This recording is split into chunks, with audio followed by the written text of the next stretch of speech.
Hola, hey, hi, hello there. My name is Spencer and I am a psionic travel practitioner. And I created this video to help people understand the misconceptions between different states of traveling with your consciousness. There's actually several, but the 7 main ones that I noticed myself that I'm going to share with you in this video.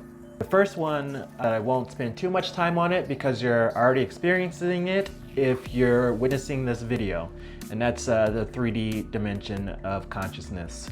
There is one thing that I will say is that when you're a newborn, newborns are actually able to see multidimensionally, and they're actually witnessing different things happening in different dimensions all at once. And it's only after that they get older and their reliance and survival depends on this dimension from being in the physical body of eating, sleeping, surviving in general, do they start to ignore the other dimensions that are happening around them. There's many people who don't fully ignore the dimensions that are happening around them, and they continue to have vivid imaginations. It's probably where kids see like imaginary friends until they are learned to or trained out of seeing or using their imagination to their fullest, where it's like very vivid. Or daydreaming, which brings us to number 2. Daydreaming is actually the ability to create your reality. Focusing on what you would like to show up in your reality is the premises of things like The Secret, where you focus all your attention on, or like think of affirmations that you say every day, spending a couple of minutes a day thinking very strongly of the things you want to bring up in your reality. That actually does create your reality. In the same way that if you daydream or dwell on past events that were probably not the most positive or a little bit on the negative side, your consciousness will take that energy, bring it into your future to help you overcome that energy with unconditional love that you were unable to achieve in the past. Only after you are in a place of unconditional love or forgiveness that those energies will stop showing up in your reality. This is kind of like when people experience negative relationships in their lives over and over again, but they have kind of like the same premise or energy of their first negative relationship, which is really them not coming to grasp or accepting or forgiving an event that happened way in their past, possibly even when they were like infants or, in middle school. Number 3 would be remote viewing. Now, remote viewing is defined as the ability to acquire accurate information of non-local places, peoples, or events without physically having to be there. The reason why this is number 3 and not a little bit higher up with, like, say, astral projection is that remote viewing is a conscious effect. Much like there are people in the world who are gifted in just knowing certain information about things, which are classified as like clairvoyancy, they're able to train that ability or strengthen that ability to just know about things. Whereas remote viewing is a trainable skill. So even if you aren't clairvoyant, it's an actual process that you can take to become or to learn the same skills as clairvoyant, which is say you find a pen somewhere, you hold that pen up and you can feel the last person who had it and are able to return them. You identify your keys this way. Military has used this for countless of years to find personnels like high value targets, things like that. It's not the most accurate ability, meaning that no matter how proficient you are at remote viewing, there is still a level of being able to miss the target, you should say. Many military operations will use multiple people, 6 or 12, in order to get a range of accuracy. And the larger cluster who are most closest to that target is the one they would normally go with. It works, it definitely works, but it is not the most accurate in finding exact locations. It can get very askewed by one's own ego or perception of reality. Much of the information is transmitted through you through symbolisms and shapes and colors, and can get distorted through the individual person. So you use a lot more people who get closer to the target to become more accurate at remote viewing. When you're remote viewing, you're using your wakeful consciousness to connect to the conscious collective and gathering information from that place, that source energy where everything is connected. And you're just tapping into that with your conscious awareness.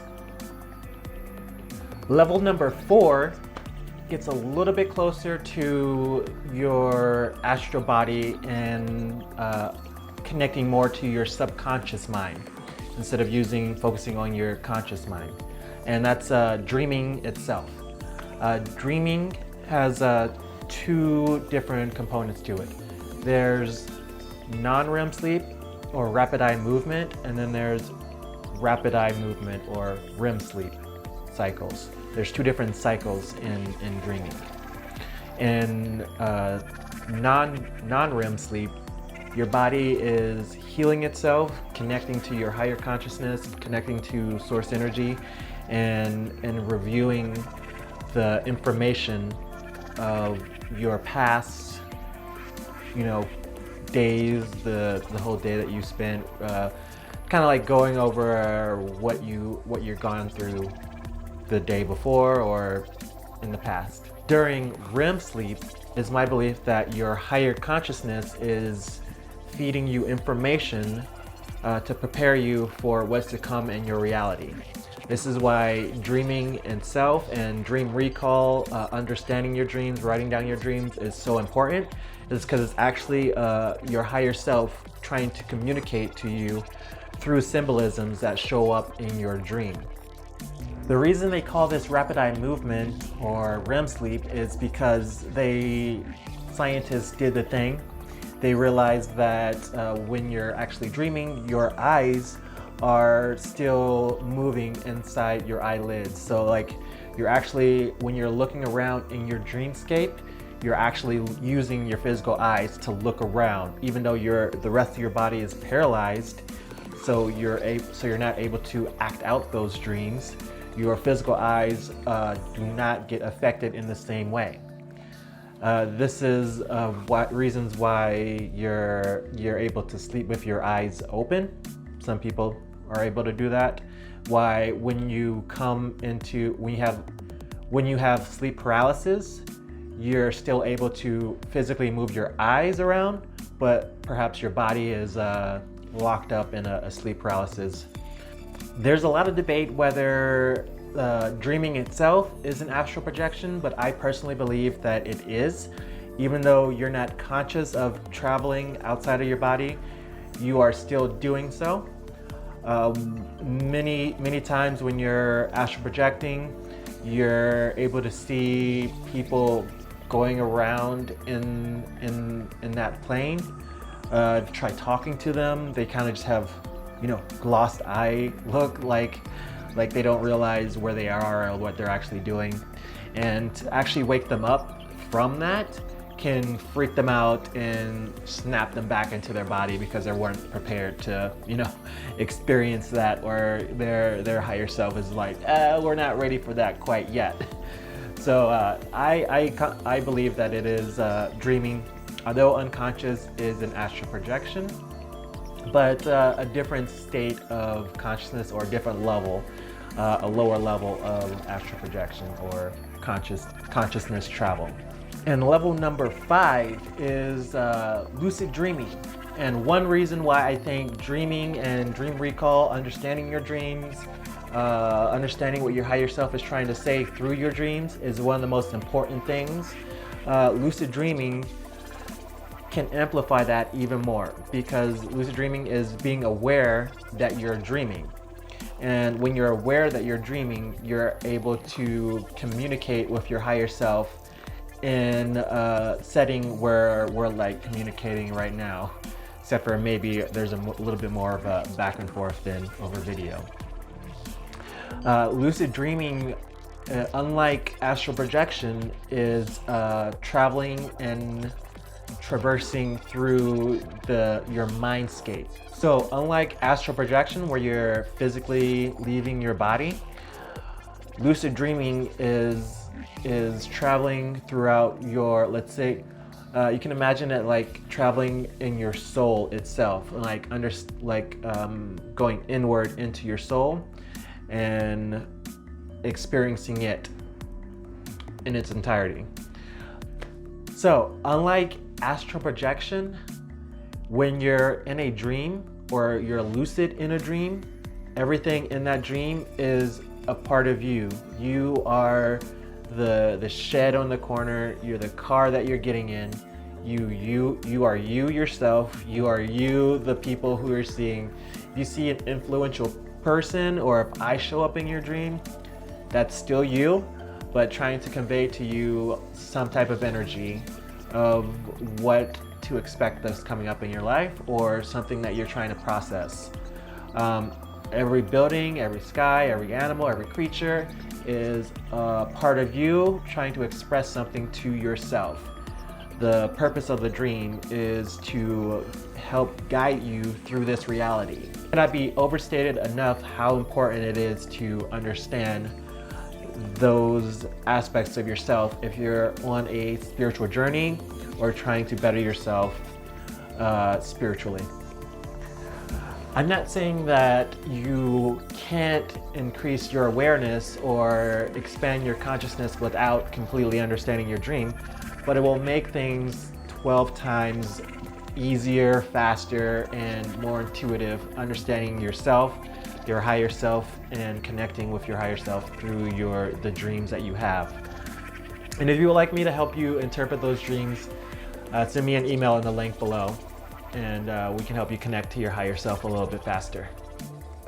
Numero 6 is astral travel. Numero 7 is astral projection. The difference between these two is that astral travel is like taking a piece of your consciousness, inserting it into a thought construct, and sending that out into the astral plane to relay information back to you through your consciousness.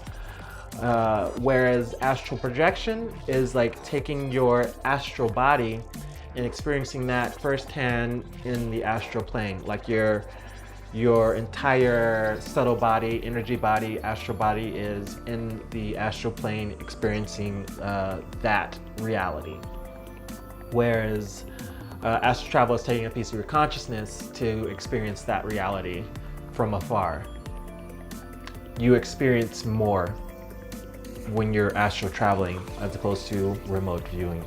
Astral projection and astral travel can become a little bit more tricky depending on your current state of awareness of your reality and what you are able or capable of. Essentially, if your conscious awareness is low and you don't believe that everything that you create is happening to you in that reality, things are instantaneously thought creations in that reality. So like, if you accidentally think of a scary monster, that monster will show up in your reality and be very scary. And if you are not able to comprehend that you're creating that monster, then it can do some serious mental damage on you. So I'm more cautious about teaching astral projection to people before they are mentally ready to take on that experience.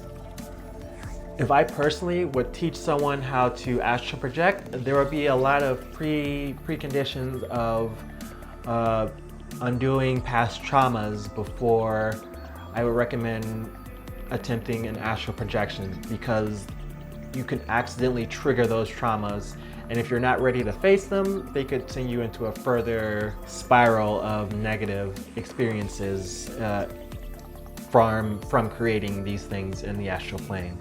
But it is not all doom and gloom, as astral projection is probably the most